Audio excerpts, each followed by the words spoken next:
छात्र ध्यान दें, आज हमारे बीच उपस्थित है कॉलेज चलो अभियान के अंतर्गत पीजी कॉलेज दमोह से प्रोफेसर श्री रमेश प्रसाद जी अहरवार और साथ में उनके हैं assistant professor doctor Priyanka Chauhan. ये आपको यहाँ पर जो हमारे स्कूल शिक्षा के बाद जब हम उच्च शिक्षा में कदम रखते हैं तो छात्रों को कई परेशानियों का सामना करना पड़ता है। उनके पास एक प्रॉपर गाइडलाइन और प्रोफाइल नहीं होती है, ना उन्हें ये पता होता है हमें कितने प्रकार की छात्रवृत्ति मिलेगी। और सबसे महत्वपूर्ण बात, जो NEP 2020 यानी नेशनल एजुकेशन पॉलिसी 2020, इसके तहत हमारे विषयों में कई परिवर्तन हुए हैं। जैसे आपको अभी मैडम बताएंगी कि आपको जो फाउंडेशन का पेपर होता है, ठीक है, वो MCQ टाइप का होगा, यानी मल्टीपल चॉइस क्वेश्चन का होगा। इसी तरह साइंस का छात्र मान लीजिए कॉमर्स लेकर पढ़ना चाहता है एक विषय, तो वो इलेक्टिव सब्जेक्ट, ओपन इलेक्टिव एक पॉलिसी है NEP की, उसके तहत वो साइंस वाला भी कॉमर्स का एक सब्जेक्ट पढ़ सकता है। ऐसी कुछ विशेष सूचनाओं को लेकर हमारे बीच उपस्थित हैं डॉक्टर रमेश प्रसाद जी और प्रियंका चौहान मैडम। मैं सभी का, दोनों का स्वागत करता हूं कि हमारे विद्यालय में पधारे हैं। तालियां बजाइए जोर से। और अब मैं आग्रह करूंगा डॉक्टर रमेश सर से और प्रियंका मैडम से कि वो हमारे बच्चों को उचित मार्गदर्शन प्रदान करें। मैं doctor Ramesh Prasad Ahirwar, assistant professor government PG college Damoh. हमारे साथ में हैं doctor Priyanka Chauhan, assistant professor chemistry से हैं। हम लोग मध्य प्रदेश शासन उच्च शिक्षा विभाग की जो एक योजना है कॉलेज चलो अभियान, जैसे कि आप हमारे इस बैनर में देख सकते हैं, इसका उद्देश्य है कि राष्ट्रीय शिक्षा नीति के तहत ये कॉन्सेप्ट आया है, ये एक उद्देश्य है हायर एजुकेशन का कि 2035 तक हमें हमारा जो GR है, ग्रास रेशियो एडमिशन का, वो हमें 50% तक लेके आना है। तो उसके तहत ये अभियान चलाया गया है, ठीक है। तो यहाँ पर मैं आपको बताना चाहूँगा कि जो पहले जो ड्रॉप आउट्स रेट्स ज़्यादा हो रहा था, उसके पीछे कुछ रीजंस थे। जैसे मैंने अभी आपको बताया, फाइनेंशियल जो कंडीशन के कारण कई जो पेरेंट्स हैं वो अपने बच्चों को उच्च शिक्षा विभाग में या उच्च शिक्षा में अध्ययन के लिए नहीं भेज पाते हैं। लेकिन ऐसा बिल्कुल नहीं है, क्योंकि हमारा मध्य प्रदेश जो उच्च शिक्षा विभाग है, उनकी बहुत सारी ऐसी योजनाएं हैं जिससे जो फाइनेंशियल कंडीशंस बच्चों के सामने बिल्कुल नहीं आती हैं। जैसे कि मैंने अभी चर्चा की कि जो हमारे यहाँ बच्चियाँ बैठी हुई हैं, उन बच्चियों के लिए 2 योजना मुख्य रूप से शासन ने लागू की गई हैं। एक है प्रतिभाकरण योजना और दूसरी है गांव की बेटी योजना, ठीक है। प्रतिभाकरण योजना उन बच्चियों के लिए है जो जिले या जो कस्बे में रहते हुए कस्बे या शहर के स्कूल में अध्ययन का काम करती हैं, ठीक है। उसका कुछ क्राइटेरिया है कि उसको 12th में आपको 60% या 60% से ज़्यादा लेके आना पड़ेगा, और उनकी जो फैमिली इनकम है वो भी बाउंडेड है, आई थिंक 1 लाख रुपीस होना चाहिए, ठीक है। यदि ये क्राइटेरिया फुलफिल कर रही हैं वो बच्चियाँ, तो उनको मध्य प्रदेश शासन जो है 5,000 रुपये प्रोत्साहन राशि के रूप में देती है। दूसरी स्कॉलरशिप तो बच्चा ले ही सकता है, लेकिन ये राशि भी उस बच्ची को मिलेगी, जिससे फाइनेंशियल कंडीशन वो कहाँ बैरियर क्या हो जाता है, समाप्त हो जाता है, ठीक है। इसी तरीके से गांव की बेटी के लिए एक योजना है, जो गांव के स्कूल में जो बच्ची है वो पढ़ती है, वहाँ पर एक क्राइटेरिया वो ये है कि उसको 60 या 60% से आपको लाना पड़ेगा और किसी भी कॉलेज में फर्स्ट ईयर में एडमिशन लेना पड़ेगा। लेकिन उसका ये है कि बीच में कोई भी गैप नहीं होना चाहिए, ये भी उनमें इसमें कंडीशन रखी गई है, ठीक है। तो उसको कंटिन्यू 3 साल तक भी 5,000 रुपये गवर्नमेंट प्रोत्साहन राशि के रूप में प्रदान करती है, ठीक है। और भी योजना है, बहुत सारी योजना है। जैसे मैंने अभी आपको चर्चा की थी, एक सेंट्रल सेक्टर स्कॉलरशिप, उसमें 20,000 रुपये सेंट्रल गवर्नमेंट से देती है। NSP पोर्टल है, नेशनल स्कॉलरशिप पोर्टल है, उस पर उन बच्चों को वो स्कॉलरशिप की पात्रता है जो 12th में 80 या 80% से ज़्यादा लेके आते हैं और किसी भी मध्य प्रदेश के किसी भी महाविद्यालय में प्रवेश लेता है, तो उस बच्चे को भी NSP पोर्टल पे फॉर्म भरेगा तो वो 20,000 रुपये उसको मिल सकते हैं, ठीक है। तो यहाँ पर जो बैरियर लगता था आर्थिक स्थिति का, वो बैरियर बिल्कुल भी ख़त्म हो जाता है, ठीक है। और जैसे कुछ बच्चे ऐसे हैं जो इतना सभी बच्चे तो इतना परसेंटेज नहीं ले पाते हैं, उनके लिए भी कुछ योजनाएं हैं। जैसे जनरल कैटेगरी के कुछ विद्यार्थी हैं, ठीक है, दिमाग में घुसा रहता नहीं कि हाँ जनरल वालों को तो कुछ नहीं मिलता, ऐसा नहीं है बेटा। एक संबल योजना भी चल रही है शासन से, ओके। तो उन बच्चों को भी फ्री एजुकेशन शासन देती है, उसमें कोई भी आपको गवर्नमेंट में कॉलेज में फीस आपको जमा नहीं करना पड़ेगी। फ्री एजुकेशन की पात्रता उन बच्चों को भी रहती है। एक और योजना है मुख्यमंत्री मेरिट, जो मुख्यमंत्री योजना है मेधावी योजना है ना, मेरिटोरियस वाली।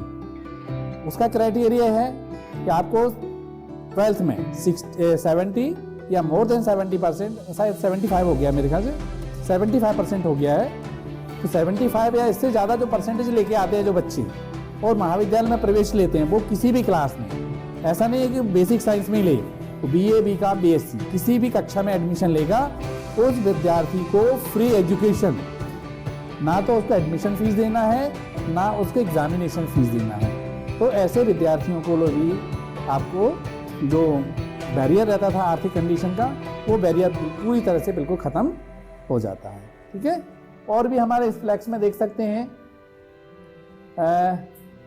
जो राष्ट्रीय शिक्षा नीति के संबंध में जो एडमिशन है प्रोसीजर है, उसके संबंध में हमारे साथ हैं डॉक्टर प्रियंका चौहान। वो आपको बताएंगे कि एडमिशन किस की जो प्रोसीजर क्या है, उसमें कौन से वोकेशनल सब्जेक्ट्स हैं। मैं और आपको बताना चाहूँगा कि हमारे सभी पूरे मध्य प्रदेश में राष्ट्रीय शिक्षा नीति लागू हो गई। राष्ट्रीय शिक्षा नीति में वोकेशनल कोर्स, जो व्यावसायिक पाठ्यक्रम है, उस पर ज़्यादा फोकस किया गया है, ठीक है, जिससे बच्चे स्वरोजगार की ओर भी प्रेरित होंगे। इसी के तहत मैं एक और बताना चाहूँगा, हमारे कॉलेज में या हमारे कॉलेज से पूरे मध्य प्रदेश के जो गवर्नमेंट कॉलेजेस हैं सभी जगह एक योजना है स्वामी विवेकानंद कैरियर मार्गदर्शन प्रकोष्ठ, ठीक है। ये योजना बहुत इम्पोर्टेंट है। इस योजना के अंतर्गत क्या होता है कि जो हमारे यहाँ विद्यार्थी होते हैं, इनको स्किल डेवलपमेंट के तहत कुछ प्रोग्राम्स हम लोग करवाते हैं। जैसे विद्यार्थियों के बच्चों के लिए ब्यूटी पार्लर का भी हम लोग एक महीने का इनको प्रशिक्षण देते हैं, ठीक है। कुटीर से संबंधित भी हम लोग प्रशिक्षण बच्चों को देते हैं। दूसरी चीज़ ये है कि हमारे महाविद्यालय में हर साल एक कैरियर मेला आयोजित किया जाता है, जिसमें जैसे आप कहते हैं ना कि जो बच्चे इंजीनियरिंग कॉलेज में पढ़ते हैं वहाँ प्लेसमेंट हो जाता है। ये सबके दिमाग में रहता है ना कि इंजीनियरिंग कॉलेज में जाओ तो जो बाहर से कंपनीज आती हैं बच्चों को वहाँ प्लेसमेंट हो जाए। तो इसी के तहत भी हमारे महाविद्यालय में भी एक कैरियर मार्गदर्शन प्रकोष्ठ योजना है। उसके तहत हर साल कैरियर मेला आयोजित किया जाता है। उसमें बहुत सारी बाहर की कंपनीज आती हैं, बच्चे उसमें भी सिलेक्ट होके रोजगार उनको मिल जाता है। गवर्नमेंट नहीं है लेकिन प्राइवेट सेक्टर में उनको रोजगार आसानी से मिल जाता है, ठीक है। तो ये भी एक महत्वपूर्ण योजना है। कुछ हमारे यहाँ आप स्पोर्ट्स, हमारे यहाँ का स्पोर्ट्स जो है बहुत रिच है। हमारे यहाँ के बच्चे नेशनल इंटरनेशनल लेवल में भी रिप्रेजेंटेशन उन्होंने किया हुआ है, ओके। कल्चरल एक्टिविटीज़ में भी अभी हमारी एक टीम छतरपुर गई है, आज ही गई है।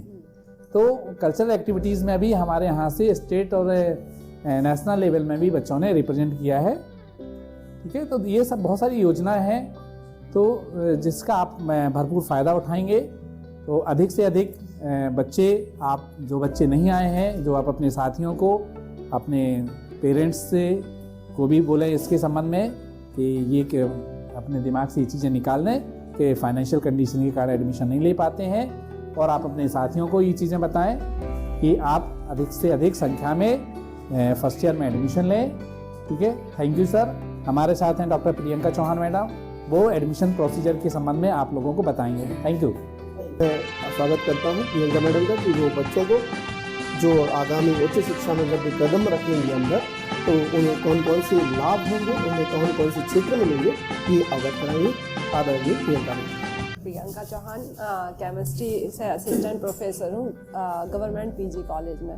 सभी को नमस्कार, टीचर्स को और बच्चों को हेलो।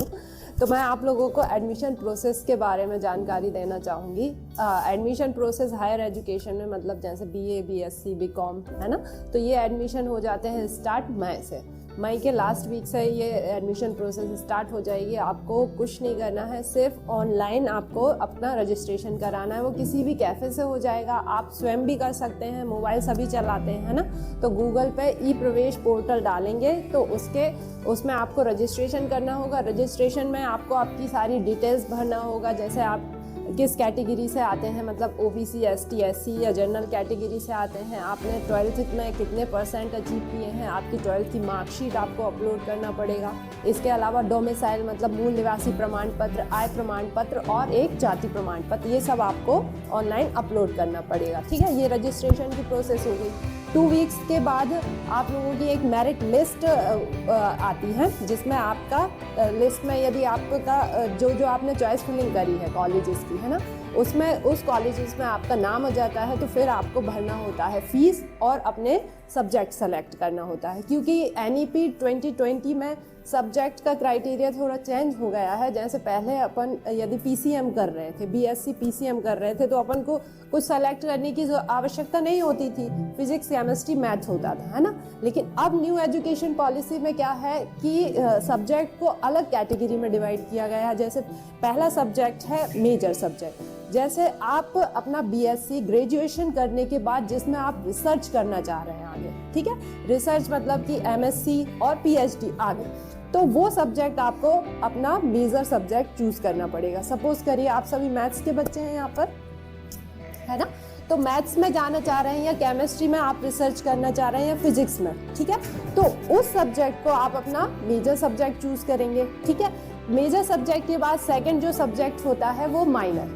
तो जब एक सब्जेक्ट आपने मेजर चूज कर लिया है, मान लीजिए फिजिक्स आपने मेजर चूज किया, ठीक है, तो 2 सब्जेक्ट मैथ और केमिस्ट्री बचा, उसमें से आप केमिस्ट्री को माइनर कर सकते हैं, मैथ्स को माइनर कर सकते हैं, और थर्ड होता है ओपन इलेक्टिव। ठीक है, तो ओपन इलेक्टिव ये इसलिए रखा गया है क्योंकि क्या होता है कि जैसे अपन साइंस के बच्चे हैं तो अपन को कॉमर्स या आर्ट्स का कोई खास ज्ञान नहीं होता है ना। यदि अपन कोई सब्जेक्ट पढ़ना भी चाहें तो अलग से अपन लोग नहीं पढ़ सकते थे, ठीक है। लेकिन NEP 2020 में ये नया वो क्राइटेरिया आया है कि आप साइंस के बच्चे होते हुए भी यदि आप कॉमर्स का कोई एक सब्जेक्ट पढ़ना चाहें या आपको आर्ट्स का कोई एक सब्जेक्ट पसंद है तो आप ओपन इलेक्टिव में उस सब्जेक्ट को चूज कर सकते हैं। आप अपना फिजिक्स छोड़ सकते हैं, मैथ्स छोड़ सकते हैं या केमिस्ट्री छोड़ सकते हैं। आप ओपन इलेक्टिव में किसी दूसरे फैकल्टी का सब्जेक्ट चूज कर सकते हैं। ठीक है, ये 3 सब्जेक्ट हो गए, मेजर, माइनर और ओपन इलेक्टिव। इसके अलावा फोर्थ जो होता है वो वोकेशनल व्यावसायिक पाठ्यक्रम को भी ऐड किया गया है। व्यावसायिक पाठ्यक्रम को इसलिए भी चलाया गया है क्योंकि क्या है कि अब गवर्नमेंट में इतनी जॉब्स तो नहीं है कि सभी बच्चों को जॉब्स मिल जाए, है ना, सभी को नौकरी मिलना पॉसिबल नहीं है, लेकिन हमें अपने आजीविका तो चलानी है। ठीक है, तो इसलिए कौशल के विकास के लिए क्या हुआ, भारत सरकार ने न्यू एजुकेशन पॉलिसी में कुछ व्यावसायिक पाठ्यक्रमों को भी ऐड किया है। ठीक है, तो हमारे कॉलेज में जो व्यावसायिक पाठ्यक्रम है जैसे पर्यटन है, विक्री कौशल है, खुदरा प्रबंधन है, चिकित्सा निदान है, PPT, वेब डिजाइनिंग, सुरक्षा सेवाएं और जैविक खेती। ठीक है, तो वोकेशनल में इन 10 सब्जेक्ट में से कोई आप एक चूज कर सकते हैं जो आपकी पसंद का हो। जैसे खेती योग्य भूमि है आपके पास तो आप जैविक खेती चूज कर सकते हैं। यदि आपको पैथोलॉजी में कोई इंटरेस्ट है ना, मेडिकल फील्ड में, तो आप चिकित्सा निदान चूज कर सकते हैं, जिससे आपको उसका सर्टिफिकेट मिलेगा। उससे क्या हो सकता है कि आप पैथोलॉजी लैब भी ऑपरेट कर सकते हैं। ठीक है, ये वोकेशनल की बात हो गई। इसके अलावा 2 सब्जेक्ट मतलब 2 पेपर और होंगे फाउंडेशन के। ठीक है, फाउंडेशन का इस मतलब कि अब न्यू एजुकेशन पॉलिसी में क्या है कि रिटर्न नहीं होगा, अब उसका MCQ होता है। ठीक है, 100 मार्क्स के 2 पेपर होते हैं। MCQ मतलब मल्टीपल चॉइस क्वेश्चन। ठीक है, और इसके अलावा जो 7वां वो होता है वो है फील्ड प्रोजेक्ट। ठीक है, फील्ड प्रोजेक्ट में आपको आपका जो मेजर सब्जेक्ट है उससे रिलेटेड आपको एक फील्ड प्रोजेक्ट करना होता है। ठीक है, तो ये सभी हो गए सब्जेक्ट की बात। तो जब आप एडमिशन जैसे लिस्ट में आपका नाम आ गया, आपको जो चॉइस आपने जिस कॉलेज की है उसमें नाम आ गया, तो एडमिशन फीस भरते टाइम आपको ये ध्यान रखना है कि जो सब्जेक्ट का आप सिलेक्शन कर रहे हैं वो आप बहुत केयरफुली करें। ठीक है, क्योंकि ये पूरे सब्जेक्ट आपके 4 साल चलने हैं। ठीक है, इसमें क्या है कि पहले जैसे बच्चा फर्स्ट ईयर करके पढ़ाई छोड़ देता था तो फर्स्ट ईयर की उसकी कोई वैल्यू नहीं रह जाती थी। रह जाती थी क्या? नहीं। लेकिन अब ऐसा है कि यदि फर्स्ट ईयर करके आपने पढ़ाई छोड़ दी है, ठीक है, तो वो फर्स्ट ईयर क्या हो जाएगा? आपका सर्टिफिकेट कोर्स। यदि आपने 2 साल करके पढ़ाई छोड़ी है तो डिप्लोमा कोर्स की आपको सर्टिफिकेट मिलेगा।